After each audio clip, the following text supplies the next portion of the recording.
नमस्कार विद्यार्थी मित्रों, गुड मॉर्निंग। आज हम हिंदी विषय में 9वीं कक्षा में मेरी बीमारी श्यामा ने ली, हरिवंश राय बच्चन जी की यह उत्कृष्ट रचना, जिसका साहित्य प्रकार है आत्मकथा अंश, इसका हम अभ्यास करेंगे। मेरी बीमारी श्यामा ने ली। हरिवंश राय बच्चन, शायद आप बच्चन जी को तो जानते होंगे, जो स्क्रीन पर आप देखते हैं, बिग बी अमिताभ बच्चन, जिनके पिताश्री हरिवंश राय बच्चन हिंदी साहित्य के एक ख्यातनाम साहित्यकार रहे हैं। बच्चन जी की 2 पत्नियां थी। स्क्रीन ऊपर आप जो देख रहे हैं, ये बच्चन जी की दूसरी पत्नी तेजश्री हैं। लेकिन मेरी बीमारी श्यामा ने ली, इस रचना का मूल भाव जो है, श्यामा यानी कि बच्चन जी की जो प्रथम पत्नी थी, इसकी आज हम चर्चा करेंगे। आत्मकथा अंश। आत्मकथा यानी कि जो सुसज्जित भाषा में व्याकरणिक दृष्टि के आधार पर और सुचारू ढंग से किसी की जो जीवनी है वो अपने आप लिखते हैं, उसको हिंदी में आत्मकथा कहते हैं और अंग्रेजी में ऑटोबायोग्राफी कहा जाता है। तो यहाँ पर बच्चन जी ने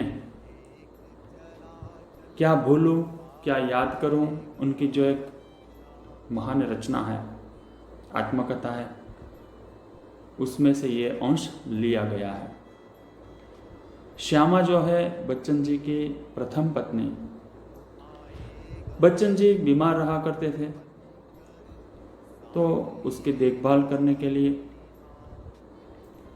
जो श्यामा है दिन रात चिंता किया करती थी।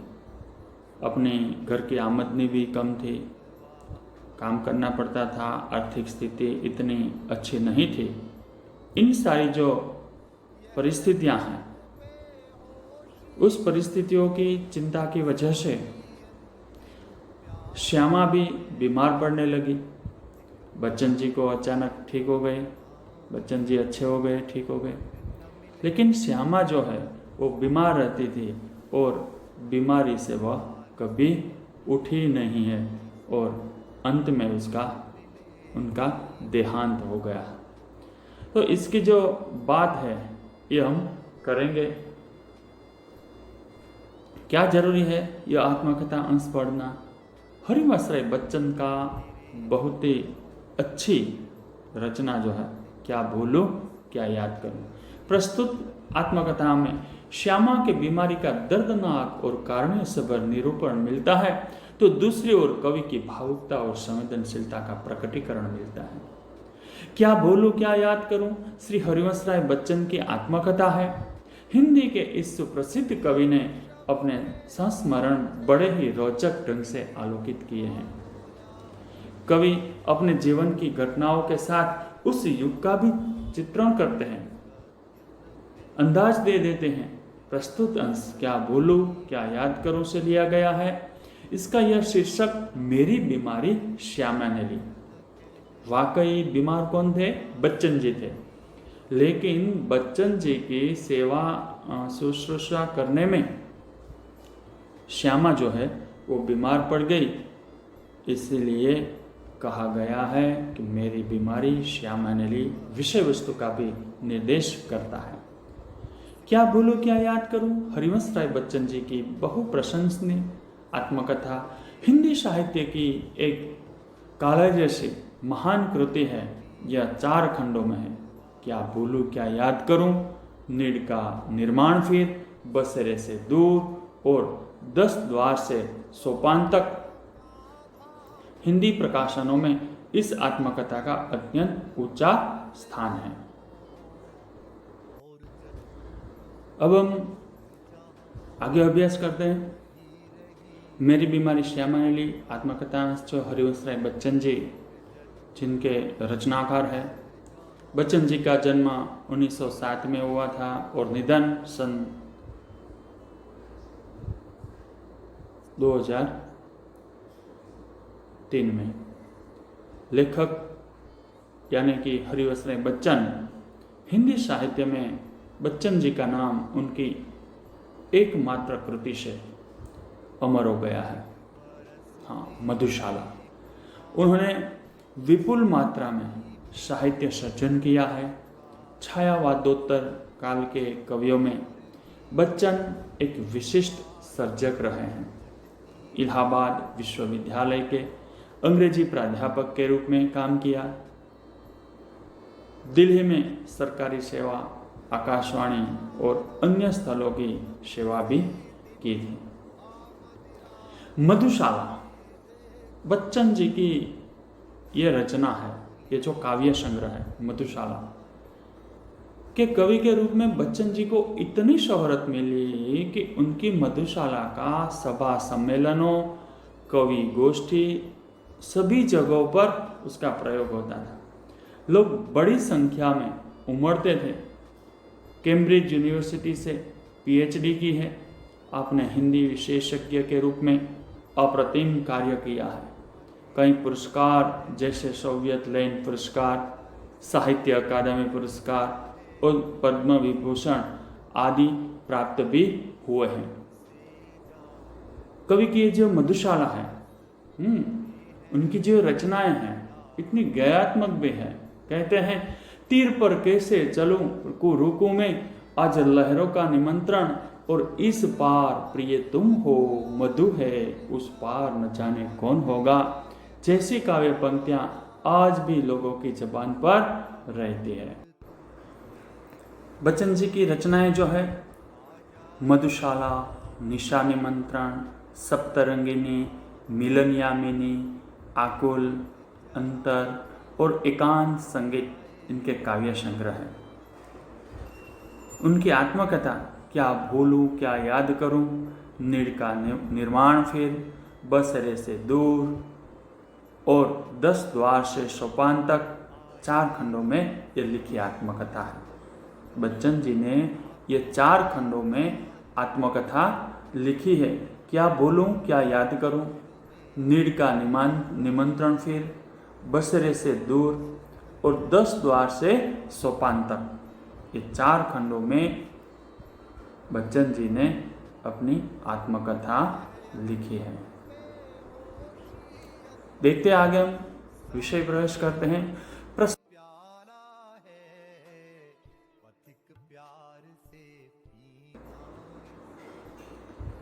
जी की पहली पत्नी थी। श्यामा की बीमारी का दर्दनाक और करुणता सभर निरूपण यहाँ पर किया गया है। श्यामा एक आदर्श जीवन संगिनी थी। श्यामा की बीमारी उसकी खुद की न होकर बच्चन जी की थी, क्योंकि जब बच्चन जी बीमार पड़े तो श्यामा पूरा दिन बच्चन जी की सेवा शुश्रूषा में लगी रहती थी।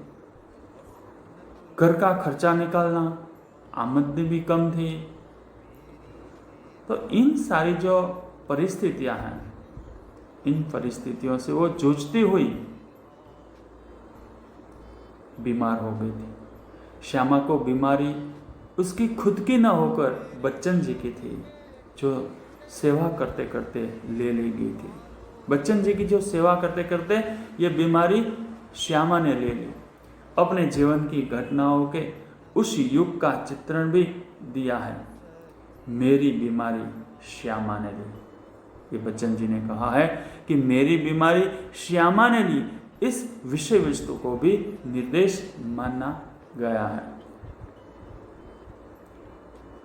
इस आत्मकथा का जो सार है उसके प्रति आगे हम देखते हैं। तन और मन, देखो, तन और मन स्वस्थ हो, अच्छी तरह से काम किया जाता है। गांधी जी कहते थे कि बीमार होना एक अपराध है, बीमार नहीं होना चाहिए।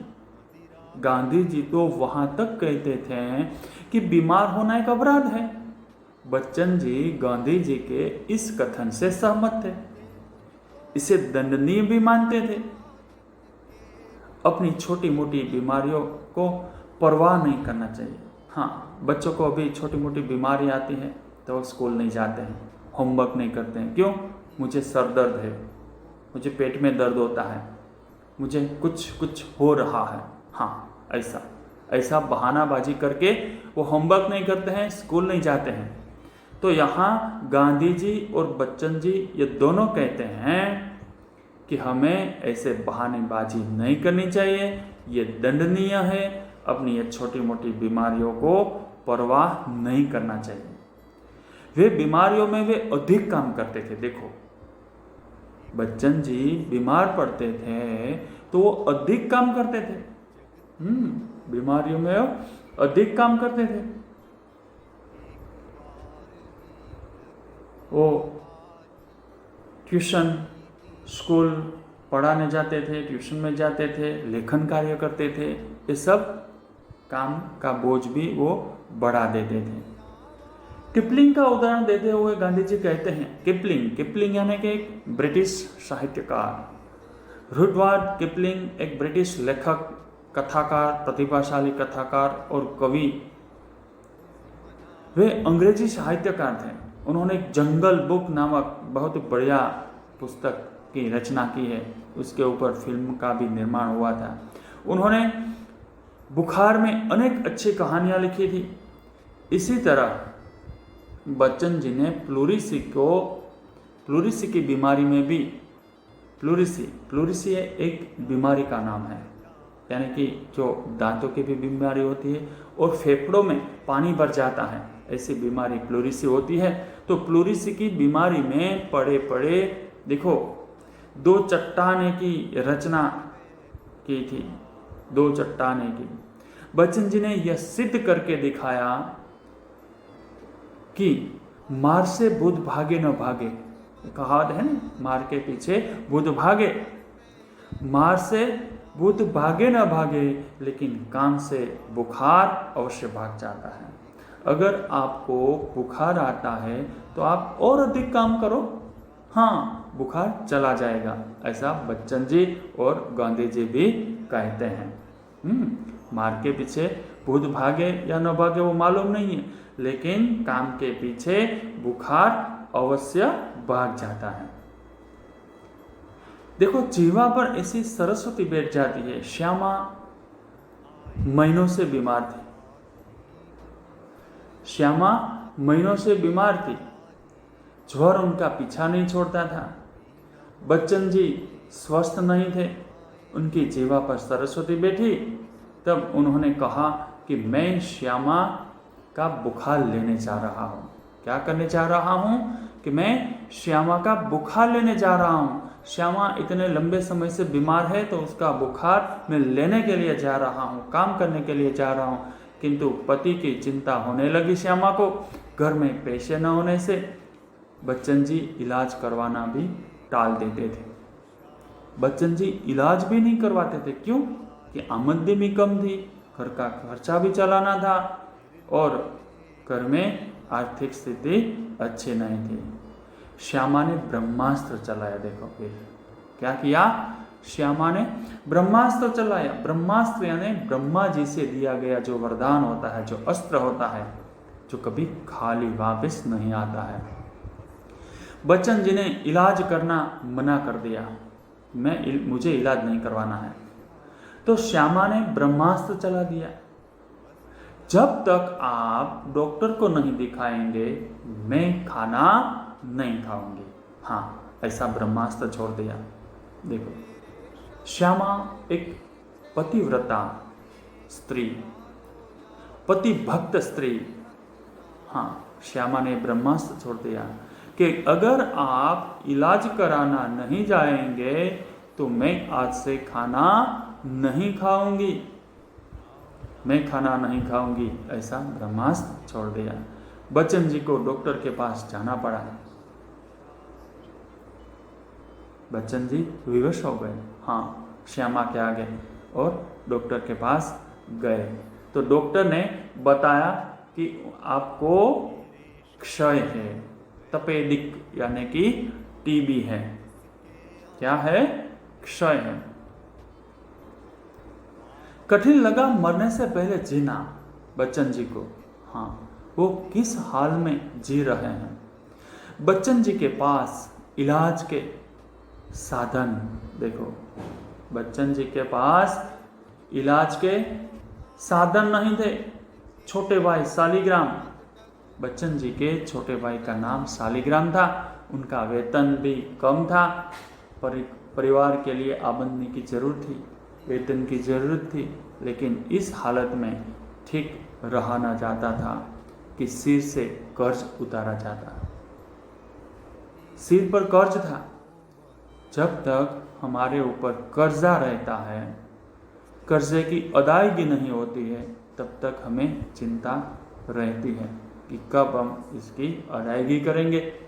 तो यहाँ भी बच्चन जी के ऊपर भी ये कर्ज था, तो उसे चिंता हो रही थी।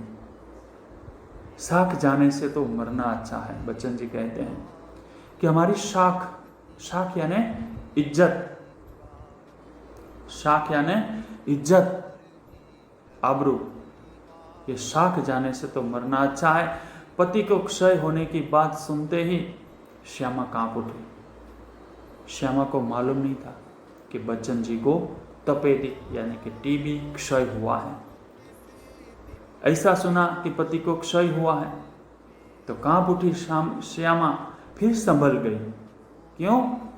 क्योंकि बच्चन जी को कुछ हो न जाए, उनकी पीड़ा से पति को व्यथा न हो, इसीलिए रोग मुक्त होने से अधिक उन्होंने ट्रैक सोसाइटी की किस्ते की चिंता थी। सोसाइटी में लोग पूछते हैं क्या हुआ, कैसे हुआ, अब क्या करेंगे।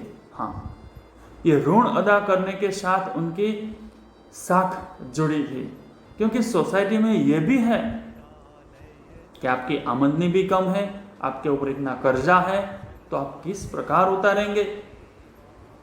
ये ऋण अदा करने का जो प्रश्न है, उसके साथ उनकी साख जुड़ी है। हाँ, हमारे ऊपर कर्जा है, समाज में, सोसाइटी में कोई लोग हमें कुछ कह ना जाए, ये बात है, हमारी इज्जत ना चली जाए।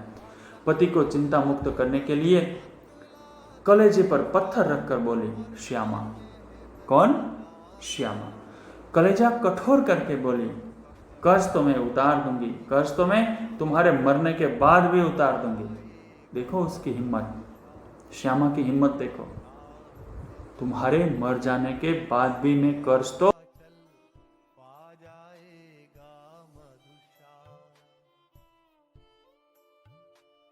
नहीं तो जाओ मरो। देखो ये बात है, पैसे नहीं तो जाओ मरो। जब बच्चन जी ने अपने डॉक्टर मुखर्जी से कहा आपका इलाज महंगा है, बच्चन जी डॉक्टर के पास गए। डॉक्टर ने बच्चन जी को कहा कि आपका इलाज महंगा है, मेरे पास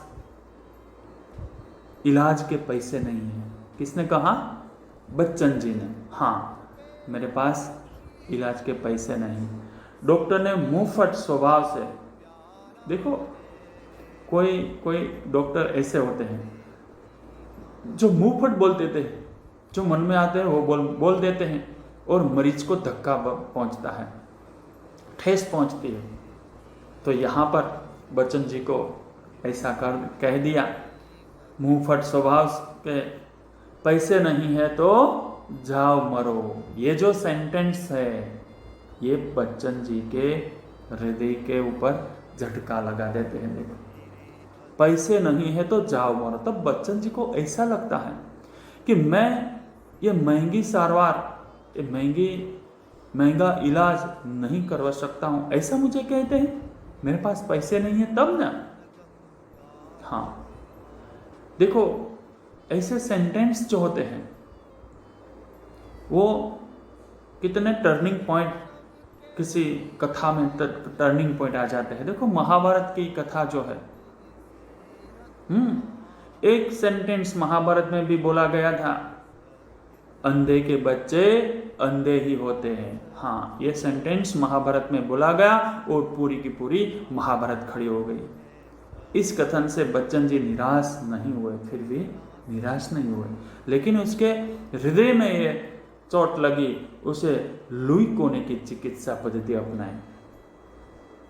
मैं खर्चा तो नहीं कर सकता इतना ज़्यादा, लेकिन ये जो नेचुरोपैथी पद्धति होती है, देखो एलोपैथी पद्धति होती है, फिर आयुर्वेदिक पद्धति होती है, होम्योपैथी पद्धति होती है, ये इलाज करने का तरीका जो होता है उसमें ये नेचुरोपैथी पद्धति, लुई कोने की पद्धति जो होती है उसमें कम खर्चे में भी हो जाता है।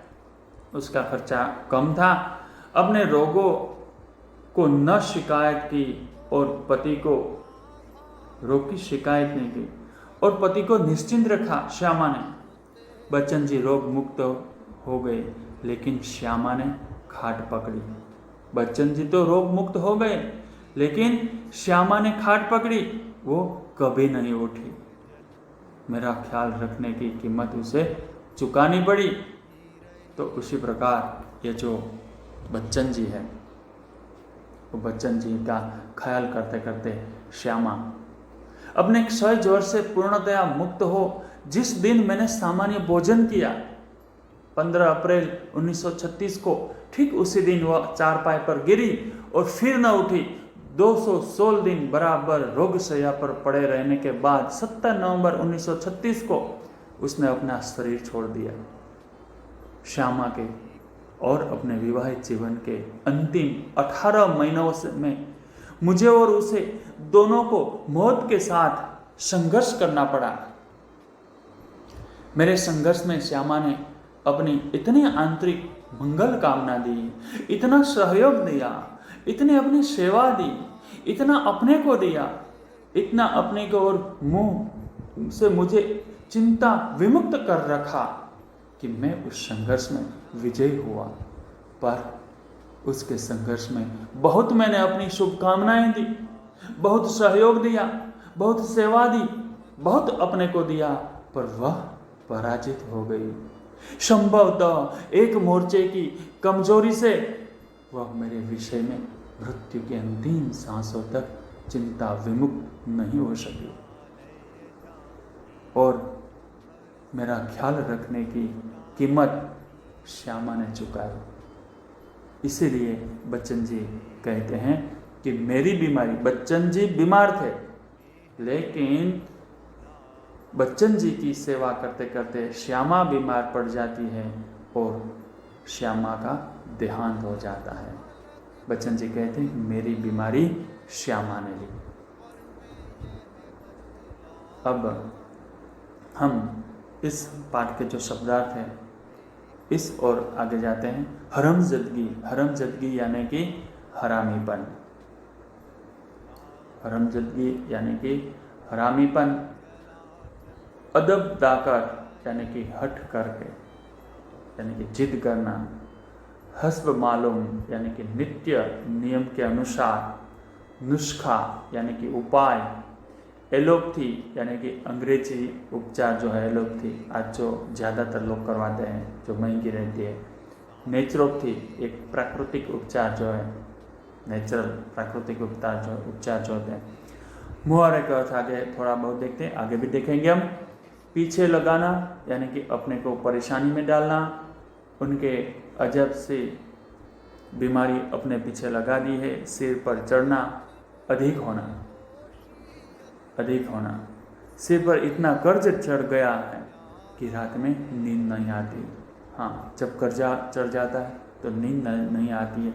उसके वाक्य प्रयोग ब्रह्मास्त्र छोड़ना, जो श्यामा ने बच्चन जी को इलाज करवाने के लिए ब्रह्मास्त्र छोड़ा था। ब्रह्मास्त्र छोड़ना यानी कि अचूक अस्त्र का प्रयोग करना। आमरण अनशन की घोषणा कर श्यामा ने ब्रह्मास्त्र छोड़ा था। अब हम 5-6 वाक्यों में उत्तर, ये जो यहाँ पर 2 प्रश्न के उत्तर हम समझाने का यत्न करेंगे। आप समझेंगे किस प्रकार ये 5 या 6 लाइन आंसर लिखते हैं हम। जब 5 या 6 लाइन आंसर लिखने का आता है आपको जब पेपर में, तब पहली जो पंक्ति है उसमें आप ये कृति का नाम लिखते हैं, मेरी बीमारी श्यामा ने ली। फिर कृतिकार का नाम यहाँ पर आता है, कृतिकार का यानी कि लेखक का नाम हरिवंशराय बच्चन जी। और तीसरी लाइन में जो हम लिखेंगे उसका प्रकार क्या है, ये साहित्य प्रकार जो है आत्मकथा अंश, ये लिखेंगे। फिर जाके हम आंसर लिखेंगे। आंसर भी हो सके तो ऐसे आंसर लिखेंगे, देखो आंसर भी अगर हो सके तो ये जो पॉइंट दिया है इस प्रकार पॉइंट डालकर अगर हम आंसर लिखेंगे तो जो परीक्षक जो है, जांचने वाले जो सर होते हैं उनको भी अच्छा लगेगा कि नहीं भाई अच्छा बढ़िया तरीके से लिखा है। तो लेखक बीमारी में भी क्यों काम करते थे, इनका इस प्रश्न का आंसर है लेखक की आर्थिक स्थिति अच्छी नहीं थी। घर का खर्च निकालने के लिए वे स्कूल में पढ़ते थे और पढ़ाते थे और ट्यूशन कराते थे। स्कूल में भी पढ़ाना जाना पड़ता था और ऊपर से ट्यूशन भी कराना पड़ता था।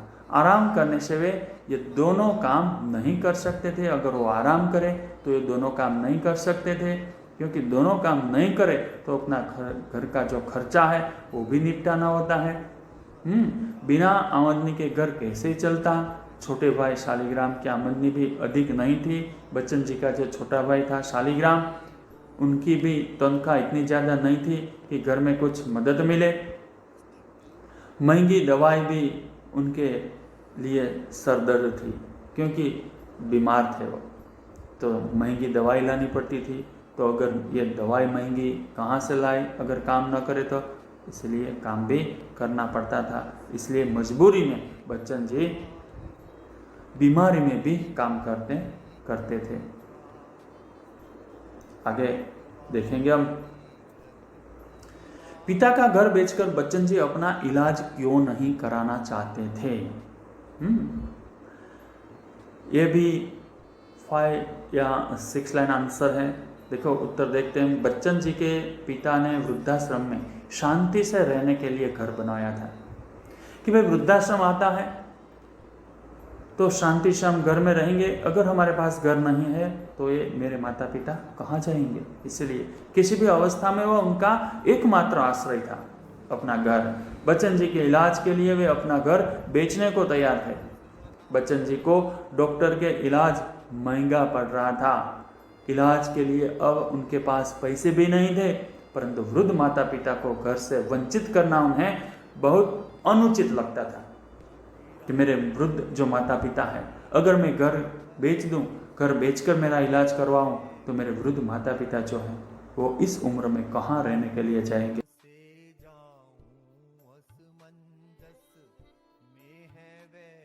को बेचकर बच्चन जी अपना इलाज नहीं कराना चाहते थे।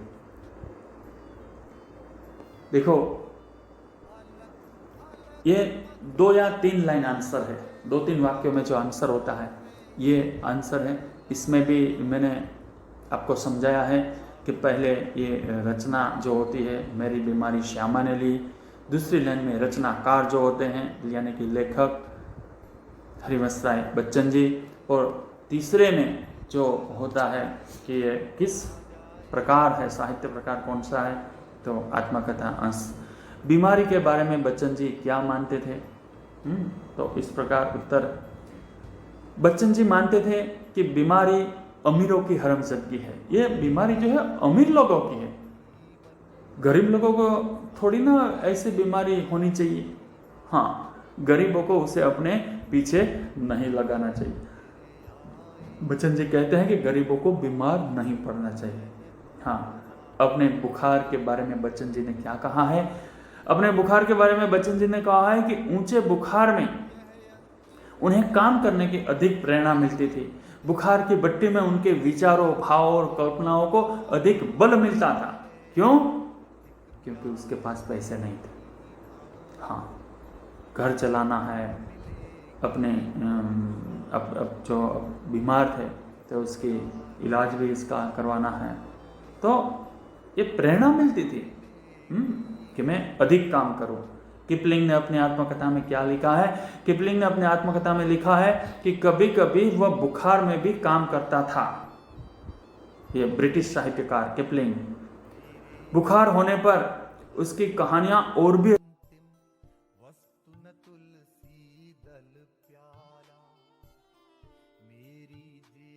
में दो चट्टानें और सार्त्र ने नोबेल पुरस्कार ठुकरा देने, ये दो लंबी कविताएं लिखी थी। देखो सार्त्र शास्त्र सार्त्र एक फ्रेंच लेखक जो है, जर्मन फ्रेंच ये साहित्यकार है। ऐसे व्यक्तित्ववादी साहित्यकार, उत्कृष्ट व्यक्तित्व था उनका। उन्होंने नोबेल पुरस्कार को भी ठुकरा दिया था। उनके बारे में भी लंबी कविताएं लिखी थी। निम्नलिखित प्रश्नों में देखो, ये वन लाइन आंसर है। वन लाइन, एक दो वाक्यों में। वन लाइन आंसर में क्या होता है बच्चों कि आपको एक दो शब्दों में जो आंसर देना है वो शब्द अचूक उसमें होना चाहिए, और कुछ नहीं हो तो उसके नीचे अंडरलाइन होनी चाहिए। देखो सामान्यतः लेखक को कौन कौन सी बीमारियों रहती थी, तो सामान्य लेखक को जुकाम, बुखार, खांसी, सिर दर्द, ये बीमारियां रहती थी। विश्राम तिवारी क्या कहा करते थे? विश्राम तिवारी मार के पीछे भूत भागे, अंडरलाइन करनी चाहिए। जो मुख्य अर्थ है उनका आंसर वन सेंटेंस में जो होता है, मार के पीछे भूत भागे, ये कौन कहते थे? विश्राम तिवारी। लेखक एलोपैथी का उपचार क्यों नहीं करवाते थे? क्योंकि वह महंगा होने के कारण, महंगा शब्द आना चाहिए, महंगा होने के कारण एलोपैथी में उपचार नहीं। श्यामा ने कौन सा ब्रह्मास्त्र छोड़ा? श्यामा ने ये ब्रह्मास्त्र छोड़ा। बच्चन जी की तबीयत डॉक्टर को नहीं दिखाएंगे तो वो क्या नहीं करेंगी? खाना नहीं खाएगी। हाँ, ये ब्रह्मास्त्र छोड़ा। डॉक्टर का नुस्खा बच्चन जी को कैसा लगा? बच्चन जी को मौत का परवाना, बच्चन जी को ये डॉक्टर का जो नुस्खा है वो मौत का परवाना ऐसा लगा था। अब हम पर्यायवाची शब्द व्याकरण की ओर देखेंगे। पर्यायवाची शब्द में नुस्खा यानी उपाय, तनख्वाह यानी वेतन, साथ यानी प्रतिष्ठा, चुनौती यानी कि ललकार, संचय यानी संग्रह, चिकना यानी खुरदरा, मधु यानी कटु, ये जो विरोधी शब्द है इसकी भी चर्चा करते हैं हम। चिकना यानी खुरदरा, मधु यानी कटु, क्लेश यानी शांति, विमुक्त यानी बद्ध, आशीर्वाद यानी शाप, और बीमार यानी स्वास्थ्य, ये जो विलोम शब्द है। उसके आगे हम देखेंगे निम्नलिखित वाक्यों में भाववाचक संज्ञा, जो भाववाचक संज्ञा है, तो मैं अपनी बीमारी को दुलारने वालों में से न था, या तो बीमारी जो है वो भाववाचक संज्ञा है। कभी कभी किपलिंग को भी बुखार में भी काम करना पड़ता था। ये जो बुखार है वो भाववाचक संज्ञा, किताबों की बिक्री अभी नियमित नहीं थी, यानी कि बिक्री ये जो भाव है, अदायगी ये जो भाव है, चुनौती ये जो भाववाचक शब्द है। निम्नलिखित वाक्य में से विशेषण बताए। देखो किसी भी वाक्य में बीमारी के पीछे आर्थिक समस्या सताती थी, कौन सी? यानी कि आर्थिक समस्या, आशीर्वादित। इसी प्रकार तपेदिक की बीमारी के कारण अनेक पारिवारिक कष्ट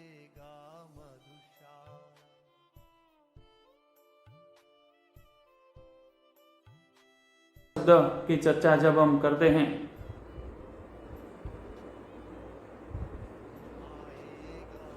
तो शब्द समूह के लिए एक एक शब्द जहां शरण लिया जाता है, तो शरण स्थल 100 बरस जीने का आशीर्वाद, शतायु शुभ मार्ग पर चलने का आशीर्वाद, स्वस्ति पंथा जिसे चिंता न हो, चिंता मुक्त, अंग्रेजी पद्धति की उपचार प्रणाली जो है एलोपैथी, आत्मा पर अंकुश, आत्मनिग्रह।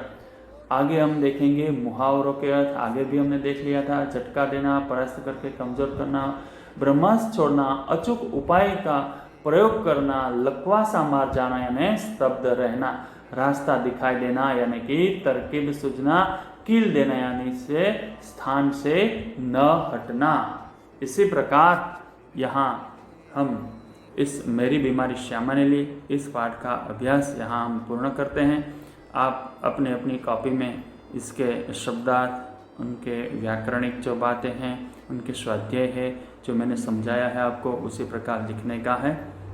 धन्यवाद, बाय।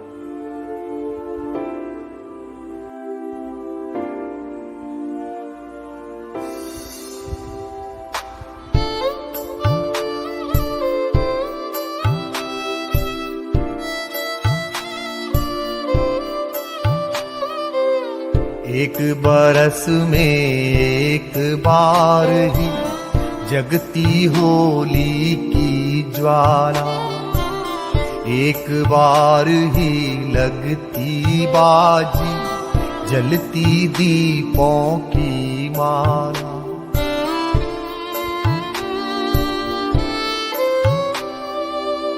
दुनिया वालों किंतु किसी दिन मदिरालय में देखो, दिन को होली रात दिवाली, रोज मनाती मधुशाला। दिन को होली रात दिवाली, रोज मनाती मधुशाला।